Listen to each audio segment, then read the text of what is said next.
This is take 17 or maybe 18 of the Knowledge Project for Mr. DeBella's class. I'm feeling a bit under the weather right now, so if I'm sounding a bit raspier than usual, anyways, or if I'm stumbling over my words a little bit, you'll have to forgive me. Let's begin. Mix a little shake of laughter in the doings of the day. Scatter golden bits of sunshine as you plod along the way. Stop to cheer a fellow human that's a bit worse off than you. Help him climb the pesky ladder that you find so hard to do. Show by every daily motive, every thought, and every deed. You are one that folks can turn to when they find themselves in need. Just forget the rugged places, make believe they're slick and smooth. When you spot the troubled faces, pull a grin and try to soothe. That was just a bit of the poem Credo, written by Roy Neal. I thought it was a good place to start this because it illustrates an ideal I think all of us should strive to be. I know that we as humans have a responsibility to help those who are less fortunate than us. How do I know this? Because it's the only logical step, whether you believe in growing the population, reducing human suffering, or you just think we should be good people. All of which I believe in. If we have excess materials, we should use at least some of it to help people who have less. In an ideal world, we all have different sized cups, but all the cups are overflowing. Of course, having different sized cups is an impossible problem to deal with, unfortunately, but we can at least make all of them overflow, right? Why should we help people? Well, because it furthers the prosperity of the human race. By giving our money to people that need it more, we're not only helping them, but we're also indirectly helping ourselves. 40 to 50% of the homeless population are already members of the workforce. Imagine how high we could get that number if we just did simple things. Just by giving them maybe a shower or a haircut, maybe a clean new set of clothes, stuff like that.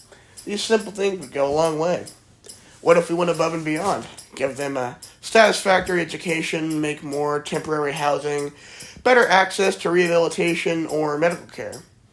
What if we really went the extra mile and gave all of the homeless people a universal basic income? Imagine how much $500 a month would go to somebody that's homeless. Now, $500 a month is nothing to me, as I'm incredibly privileged to be in my position as it is, but to somebody who has nothing, to someone that struggles to order off the dollar menu, that would go a really long ways, I think. Of course, there has to be an end game. We can't just throw money at a problem and expect it to fix itself.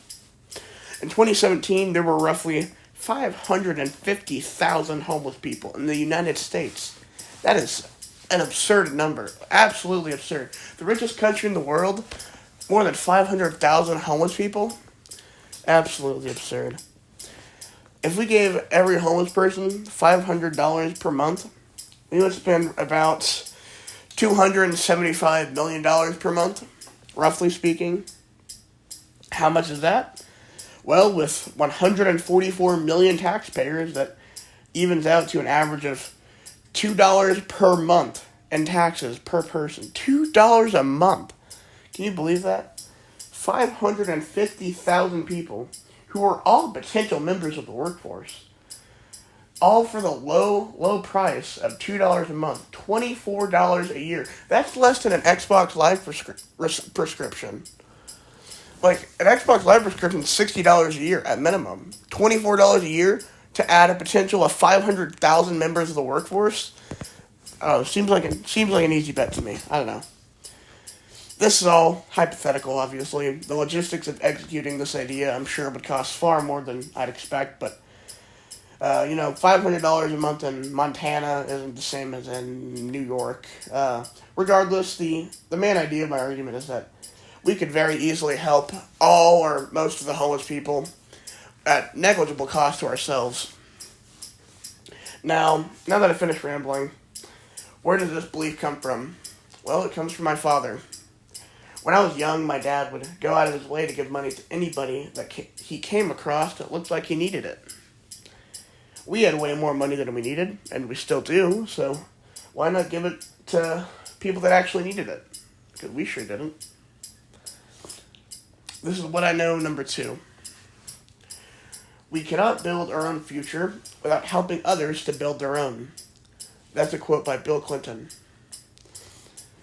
This quote wonderfully encapsulates the reality that we've done a terrible job at constructing a future for our children. When our children or our children's children look back at us, what will they think? Well, I hope they look back at us and they see us as savages.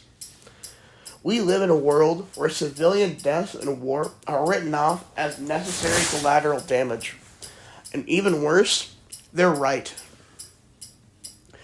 In a world where we must go to war in a foreign country for decades simply because human beings, our brothers and sisters, have taken a religion centered around peace and made it into something horrible. I'm of course talking about the Taliban and Islamic extremists as a whole. We've already been through this before. People take a religion that commands us, thou shalt love thy neighbor as thyself in Matthew 22:39, and then proceed to commit genocide in the name of that same religion. I'm referring to the Crusades, of course, in which horrible atrocities were committed in the name of God, who commands us, you have heard that it was said, eye for eye, tooth for tooth. But I tell you, do not resist an evil person. If anyone slaps you on the right cheek, turn to them the other cheek also. And if anyone wants to sue you and take your shirt, hand over your coat as well. That's Matthew 38-40. It is absolutely sickening to see human beings killing those who've done nothing to them except worship a God with a different name. Especially when the same God who they're killing in the name of has explicitly told us that we are to love each other as we love ourselves. When we kill each other over something like religion, we disgrace our gods, we disgrace religion as a construct, and most of all, we disgrace ourselves. This is what I know, number 3. People are illogical, unreasonable, and self-centered. Love them anyways. That's a quote from Kent M. Keith. I know that being good is a privilege. Being good, morally good, that is a privilege and a reward in its own right. Although I am of the opinion that when you do good, it will come back to you. Even if it didn't, that'd be fine. Being good is freeing. When you do good, it just makes you feel good. Studies show that when you do good deeds like help an old lady across the road or help somebody load their groceries into their car, just simple things like that, it gives you a euphoric feeling as your brain releases endorphins that make you feel euphoric. Some would even describe it as a high, although I think these people are probably on something else. Regardless, it makes us feel good. The inverse is also true. When we hurt people, even if it's unintentional, we just feel bad. And when we feel bad, we're more likely to lash out at others. This is where the term, or the phrase, hurt people comes from. It's a vicious cycle, and this is why we should all make an active effort to be good. Because if we do one good thing, it will snowball, and your life will improve simply by being good. This idea that I hold originally comes from my church. When I was very young, probably 8 or 9, I read the Bible for the first time. My first read-through taught me that we should do good things for God. As I grew older, I noticed that I simply enjoyed doing these things. As I grew away from the church, that feeling did not change. That is why to this day I do my best to make sure my impact in the world is a net positive. Whether or not I am succeeding is up for debate, but nobody can say that I haven't tried. Excuse me, gotta take a drink. My throat is getting very dry. Alright. Now that I've finished all of that rambling, let's move on to the final question. If I were born in a different country, to different parents, would I be the same person as I am today? If I was born in a different country with different parents, there is no way I would be the same person I am now. People are blank canvas, not a sculpture constructed before we were born. We're influenced by the things around us, such as media, TV, YouTube, books, etc., friends and family, not to mention the culture of the place you're born in. For example, in Germany, it's common for men to pee sitting down. Absolutely disgusting. No wonder we went to war with them twice. I actually didn't believe this when I first heard it, and I had to confirm with my German friend Johannes. When he confirmed, needless to say, Johannes and I do not speak to each other anymore. Another way we're shaped is by the food we eat, quite literally. Another big thing is the music we listen to. Personally, I listened to country music growing up. Now, Chris Ledoux is my favorite artist. When I was young and I had a big football game coming up, my father would wake me up at 5 a.m., put me in the car, drive way too fast down the highway while Metallica was blasting at full volume, making my ears ring. And he would also let me drink an entire can of Mountain Dew. For me, that was a really big deal. I enjoyed that more than the game itself in those days.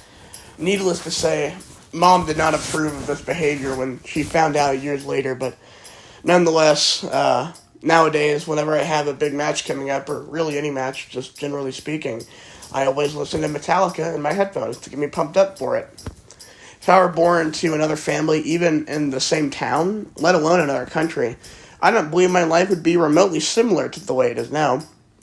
Now, why does any of this matter? Because it puts into perspective that all of us are truly privileged in our own ways simply by living in America. I was born with a birth defect that prevented me from walking. I will likely never be able to walk as well as my peers, despite having 11 surgeries and at least 2 more on the ways. And yet I wouldn't trade it for the world. My life is significantly better than many of my peers and those around the world as well. I have 2 parents and a good marriage who love and support me. I have a large house where I never have to see people I don't want to interact with. I have 2 wonderful dogs that would never hurt a fly on purpose. And I've never wondered if I'd be able to eat the next day or if I'd have the funds to play sports or to participate in a hobby that I enjoyed. And finally, I'll go to college at no cost to myself. I have one thing that I dislike about my life, and that's a lot more than most people can say. Thank you.